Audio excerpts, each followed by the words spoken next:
थोडं सर तुमच्या अनुभवाकडे यायचंय मला. तुमचा असा एखादा पेशंट की जो सगळीकडे जाऊन वैतागला होता, केस येत नव्हते किंवा त्याची जे काही समस्या असतील, पण केश आयुर्वेदकडे आल्यानंतर त्याला खरंच खूप चांगला इफेक्ट मिळेल, असे भरपूर असतील, पण एक लक्षात राहिलेला एखादा.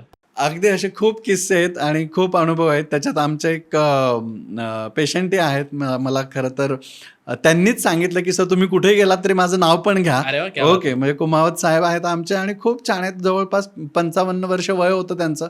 सगळीकडे फिरले होते, कुठेही म्हणजे तसं यश म्हणाल तसं आलं नव्हतं. आणि ॲट द एज ऑफ 55 बघा तुम्ही, म्हणजे या एज ग्रुपमध्ये सुद्धा त्यांचा पूर्ण ॲलोपेशिया होता. अगदी ते मोजायचे केस. त्यांनी त्यांच्या मुलाखतीमध्ये सुद्धा आपल्याला सांगितलं, त्यांनी छान मुलाखती दिली आपल्याला. आणि आपली पूर्ण ट्रीटमेंट झाल्यानंतर म्हणजे टेस्टिंग झालं, ट्रीटमेंट झाली आणि तुम्ही आता फोटोज पण बघाल त्यांचे बिफोर आफ्टरचे, तुम्हाला ओळखूही येणार नाही एवढं सुंदर. म्हणजे ते विग वापरायचे स्वतः अच्छा. आणि ते विग बंद झालं. सर, हेअरमध्ये ट्रीटमेंट करणं हे पेशंटपेक्षा खूप असं आत्मसमाधानाचं आहे. ते एक सॅटिस्फॅक्शन देतं. कारण मध्यंतरी मी काही न्यूज वाचल्या होत्या की केस गळतायत म्हणून एका कलाकाराने आत्महत्या केली. बापरे. खूप कलाकारांमध्ये तर मग अगदी हेअर ट्रान्सप्लांट करून घेऊ का, हे करू का, ते करू का, ते रेस्टलेस झालेले असतात.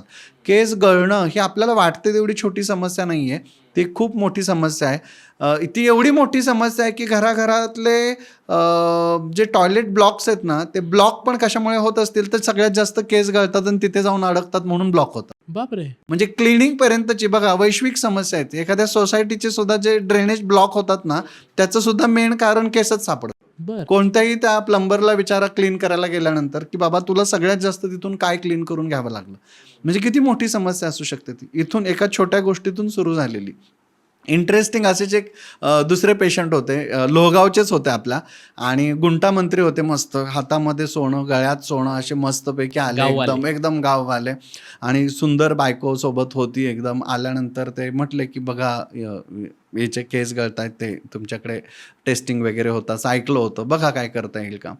मग पेशंटला मी सांगितलं, बघितलं त्यांना आणि माहिती दिली की इथं शेजारी आमची लॅब आहे, ॲनालिसिस होईल, फोटोग्राफी होईल, सॅम्पल कलेक्शन होईल, टेस्टिंग होईल. आणि मी आपला क्रम सांगत होतो. नुकतीच माझी सुरुवात होती, तुम्ही म्हटलात तसं. ते दिवस मला एकदम आठवले. आणि त्यांनी पण इशाऱ्याने खुणवलं की जावा, पैशाची काही काळजी करू नका, तुम्ही असेल ते टेस्टिंग सगळं पूर्ण करून घ्या.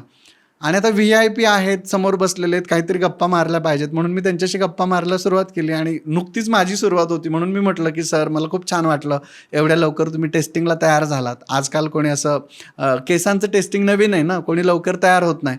इथं काय ठेवलं होतं ते त्यांनी सगळं इकडं सारलं एकदाचं तोंडातलं आणि म्हटले ते बाकीचं काय सांगू नका, उद्यापासून ताटात जेवणाच्या येणारा केस बंद झाला पाहिजे.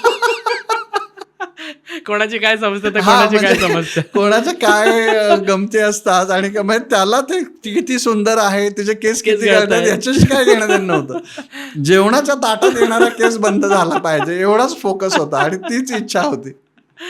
जळगावच्या भागात मी असंच एका ठिकाणी व्याख्यान देत होतो. हा एक किस्सा मी पूर्वी पण खरं सांगितलेला आहे. पण व्याख्यान झालं आणि संपल्यानंतर एक महिला जातच नव्हती. तिला मला भेटायचंच होतं. बरं, गडबड असते, व्यासपीठावरची मान्यवर असतात, ते उतरल्याशिवाय तुम्ही निघू शकत नाही, कोणीतरी काहीतरी विचारत असतं. ती बिचारी अर्धा तास कोपऱ्यात थांबली, पण ती म्हणायची की नाही सर, मला तुम्हाला भेटूनच जायचं.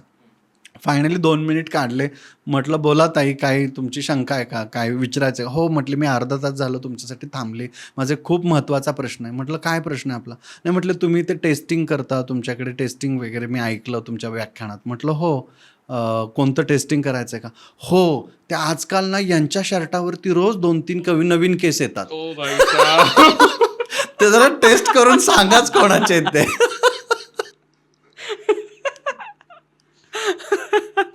तर एवढे मजेशीर किस्से असतात ना आमच्याकडे की काय, आम्हाला कधी कधी विचार करावा लागतो की अच्छा, आता आपण लिमिटेड टेस्टिंग करून दिलं पाहिजे बरं का. सर, असे खूप क्लायंट्स मिळतील तुम्हाला, तुम्ही फक्त एकदा ऍडव्हर्टाईज टाका. असं केसांच्या पोताकडे मला यायचं आहे. माझा जो ज्यांच्याकडे मी सलूनमध्ये जातो तर ते मला सांगते तुमचे केस दाट आहेत आणि थोडेसे जाड आहेत. तर काय काय पोत असतात केसांचे आणि पोतावरून ठरतं का की हे केस किती राहतील आणि किती गळतील? प्रत्येक आपल्या हेअरची एक थिकनेस असते आणि एक पोरेसिटी असते. तर त्या पोरेसिटी वरती आपल्या केसांचा पोत ठरत असतो. बरं. म्हणजे तुम्ही एक जाहिरात बघितली असेल बघा, त्या जाहिरातीमध्ये क्या आपके बाल डॅमेज्ड है असं विचारलं जातं. मग पाण्याच्या एका टबवरती ते केस सोडले जातात. मग डॅमेज्ड असतील तर ते पाण्यात बुडतात आणि ते डॅमेज नसतील तर पाण्यावरती तरंगतात. या टेस्टचं नाव आहे पोरोसिटी टेस्ट आणि आयुर्वेदात या टेस्टचं नाव आहे सामता परीक्षण. म्हणजे बघा, आयुर्वेदातल्या एका छोट्याशा सूत्रावरती $1 बिलियन जाहिरात केली गेली आणि त्याच्यावरती तेवढा $1 ट्रिलियन पुढे तो शॅम्पूचा सेल पण झाला. म्हणजे प्रत्येक गोष्टीच्या रूटमध्ये तुम्ही गेलात तर तुम्हाला आयुर्वेदाच्या जाहिराती बघायला मिळतील. आज मध्यंतरी फेअर अँड लवलीमध्ये सुद्धा कुमकुमादी तेल आलं होतं. निव्या क्रीममध्ये सुद्धा ज्येष्ठमधाचा अर्क आला. साधा चहा आला की त्याच्यामध्ये त्रिफळ आला. तुम्ही फक्त ऑब्झर्व करायला सुरुवात करा. प्रत्येकाला सेलिंग पॉईंट म्हणून आयुर्वेद पाहिजे. त्याला तो अटॅचच करतो कारण आयुर्वेदामध्ये तेवढं पोटेन्शियल आहे.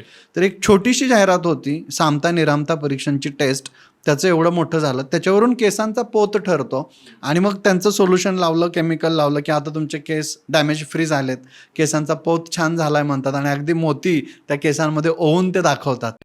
तर हे सगळं काय, तर हे हेअरच्या पोरेसिटीवरती ठरतंय. तर जास्त मी याच्यावरती एक कोलकाताला वर्ल्ड आयुर्वेद काँग्रेसला एक पेपर पण प्रेझेंट केला होता आणि हेअर पोरेसिटी जास्त असेल तर आपल्याला हायेस्ट विस्कस ऑइल वापरावं लागतं आणि हेअर पोरेसिटी कमी असेल तर आपल्याला लोएस्ट विस्कस ऑइल वापरावं लागतं. आता तुम्ही ऑइलची विस्कोसिटी हा एक कन्सेप्ट अंडरस्टँड करून बघा, तुमच्या लगेच मला काय म्हणायचं ते लक्षात येईल. म्हणजे आपण आपल्या तेलाची निवड कोणती केली पाहिजे घरच्या घरी पण आपण ठरवू शकतो. समजा जास्मिनचं तेल आहे, चिपचिपा रहित एकदम, आपण बघतो पाणी लावल्यासारखं आपल्याला वाटत राहतं. बरोबर. त्याच्या पुढे एक टप्पा गेलो आपण तर कोकोनट ऑइल आहे. त्याच्या पुढे थोडं विस्कस गेलं तर तिळ तेल आहे. त्याच्यापेक्षा विस्कस चिकट बघितलं तर शेंगदाणा तेल आहे. त्याच्यापेक्षा चिकट एरंडेल तेल आहे. बरोबर. म्हणजे विस्कोसिटी बघितली तुम्ही तर ते जास्मिन ऑइल पासून, कोकोनट ऑइल पासून, तिळ तेलापासून, बदाम तेलापासून, पुढे शेंगदाणा तेलापासून ते एरंडेल तेलापर्यंत असं तो चिकटपणा वाढत जातोय.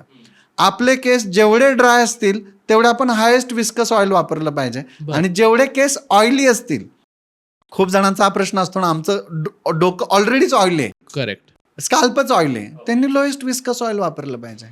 ऑइल हा विस्कोसिटीवरती डिपेंड आहे आणि विस्कोसिटीवरती केसांचा पोत डिपेंड असतो आणि तो पोत स्ट्रेंथ टेस्टने कॅल्क्युलेट करता येतो, पोरेसिटी टेस्टने कॅल्क्युलेट करता येतो, हेअरच्या थिकनेस टेस्टने कॅल्क्युलेट करता येतो आणि सप्तधातू टेस्टने कॅल्क्युलेट करता येतो. म्हणजे तुम्हाला गंमत माहिती आहे का की केस फक्त वृक्ष वाटत असतील तर रसधातूचा क्षय असतो. बरं. केसांमध्ये जीवच नसेल, पेशंट येऊन सांगतो की बेजान बाल है, बालों में कुछ जान ही नहीं है, तर तो रक्तक्षय आहे. केसांची जाडी कमी झालेली असेल तर तो मांसक्षय आहे. केसांमध्ये नॅचरल ऑइलिंग नसेल तर तो मेदक्षय आहे. केस मधूनच तुटत असतील तर तो अस्थिक्षय आहे. बालों को अंदर से पोषण की जरूरत है हे असेल तर तो मज्जाक्षय आहे आणि नवीन केस येत नसतील तर तो शुक्रक्षय आहे. बरं. त्यामुळे शुक्रधातूचं काम आपल्या शरीरातल्या फक्त मुलं तयार करणं किंवा बच्चे पैदा करणं नाहीये, बाल बच्चे पैदा करणं आहे. सही आहे. तर ते केसांनाही निर्माण करण्याचं काम तर शुक्रधातूच आहे. अदरवाईज मग त्याचं शुक्राचं फंक्शन कधी सुरू झालं, वयाच्या 18-19व्या वर्षापासून. बरोबर. त्याच्या आधी पण तो काम करतच होता ना. बरोबर. आणि जेव्हा शुक्रधातू संपणार आहे, एक आपण म्हणूयात की पुरुषांमध्ये 50-60व्या वर्षी संपतोय असं आपल्याला, त्याच्यानंतर पण तो आहेच आहे ना. बरोबर. तो कंटिन्युअसली काम करतो. फक्त प्रत्येक धातूचे केस पण वेगवेगळे येतात. पूर्ण शरीरावरती येणारे केस रसधातूचे आहेत. केस उपटल्यानंतर रक्त येत असेल तर ते रक्तधातूचं आहे. ओरिजिन इन्सर्शन नुसार केस जात असतील तर ते मांसधातूचे. बर. जिथे मेद जास्त असतो तेवढे केस कमी असतात. करेक्ट. बघा तुम्ही कधी पण. ओके. जेवढे फॅटी लोक तेवढे हेअर कमी, महिलांमध्ये विशेषतः हे बघायला मिळतं. त्यामुळे instant weight gain, instant weight loss leads to hair fall. Hair fall होतोच. अस्थिधातू चांगला असला की केस वाढायला लागतात. डोक्यावरचे केस अस्थिधातूचे असतात. पापण्यांचे, भुवयांचे केस हे मज्जाधातूचे असतात आणि दाढी मिशांचे केस, काखेतले, जांघेतले केस, सेकंडरी सेक्शुअल कॅरेक्टर डेव्हलप झाल्यानंतर आलेले केस हे शुक्रधातूचे असतात. म्हणजे आपल्या शरीरातले केस सुद्धा वेगवेगळ्या ठिकाणाचे, वेगवेगळ्या अवयवांचे आहेत.